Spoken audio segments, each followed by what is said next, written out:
আমরা রেডি। আমরা এখন বেরোচ্ছি। আমার দিকে কি? ওই দিকে তাকাও, একটু তাকাও। আমরা বম্মার বাড়ি যাচ্ছি তো, পুজো দেখতে যাব, তাই না? আমরা রেডি দুজনেই।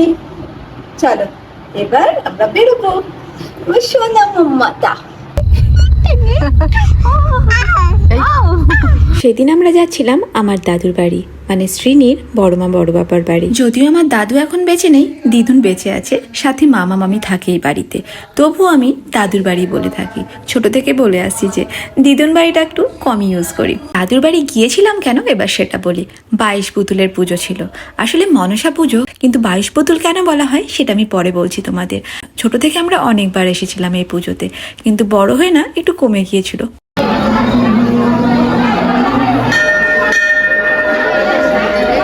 মেয়ে হওয়ার পর এই প্রথম গিয়েছিলাম। শ্রেণীর তখন 6-7 মাস মতো বয়স ছিল, ওকে নিয়েই চলে গিয়েছিলাম। ওকেও তো দেখাতে চেয়েছিলাম মাকে, এই জন্যই। আর এখানে কতটা ভিড় তোমরা দেখলেই বুঝতে পারবে।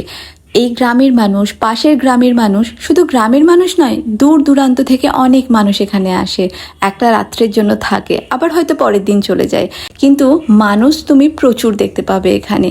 পুজো দেখতে গিয়ে মেয়ে তো ঘুমিয়েই পড়লো। আসলে সন্ধ্যাবেলায় ও একটু ন্যাপ নেয়, সেই জন্যই 1/2 ঘন্টা 1.5 ঘন্টা মতোই ন্যাপ নিয়েছিল বলতে পারো। আর আমি সেই ফাঁকে একটু বাইরে থেকে ঘুরে এসেছিলাম।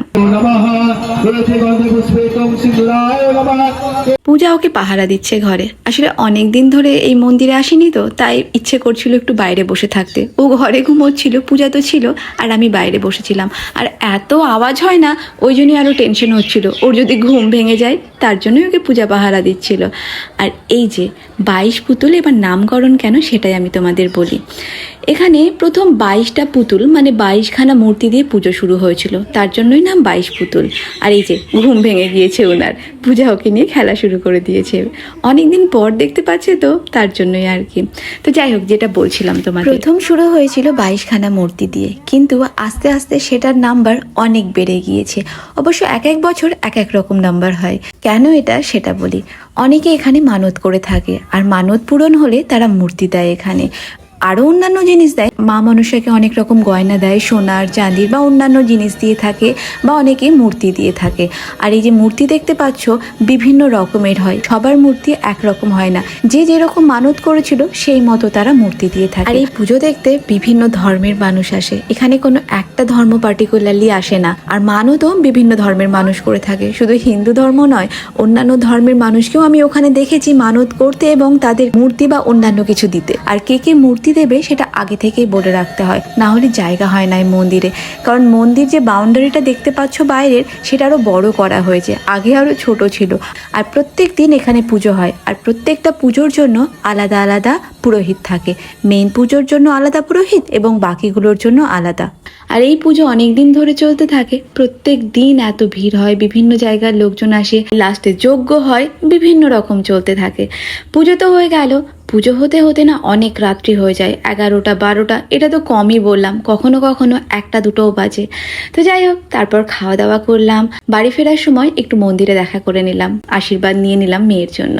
আসলে এখানে এত আওয়াজ না, মেয়ে হয়তো ঠিক করে ঘুমোতে পারবে না, সারা রাত ধরে চলবে তো, তার জন্যই আরো বাড়ি চলে যাওয়া। এবার ঘুম পেয়ে গেছে, দেখ ঘুম পেয়ে গেছে,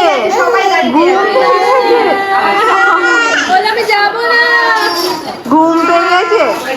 এসো এসো, চলো এবার বাই হয়ে গেল বম্মার কাছে ঘোরা। হ্যাঁ চলো বাই, এবার বাই বাই বাই করে দাও। ওই বাই আইসক্রিম খাচ্ছি, সব আইসক্রিম।